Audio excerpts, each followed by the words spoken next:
All right, this is part 4. I'm going to try to get it wrapped up in this video right here. So basically, I had shared that background story with you guys just to show you my personal experience with this crystal or stone, how God presented it to me.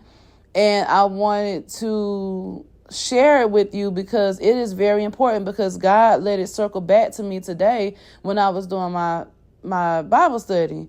Okay, so I've read Ezekiel multiple times. I've never noticed lapis lazuli in here until today.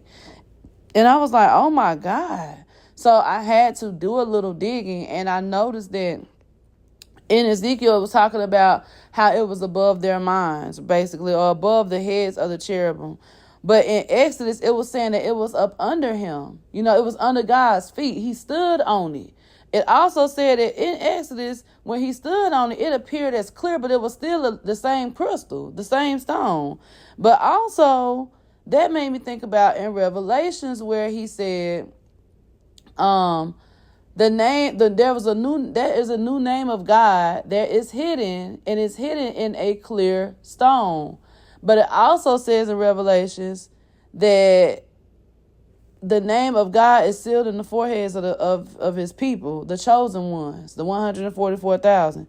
So, y'all, if this stone has presented itself to you, this is another confirmation that you are a chosen one. Don't take it lightly if you're gravitated to the lapis lazuli. If it has presented itself to you through some dream, through a vision, if somebody just blessed you with a lapis lazuli out the blue, you don't know why. Let me tell you something. I have had thyroid issues. Lapis lazuli is good for the thyroid. It's good for the throat chakra. It's also good for the third eye. Do not take this stone lightly. This is good for prophetic insights, for helping understand the revelation that God gives you, because the stone is tied directly to him. Not only that, think about the feet. The feet represent understanding. God stood on the stone. We stand under God. We are his understanding. We sit at his feet when we worship him, which explains why Christ washed the feet of the disciples, because he was humbling himself.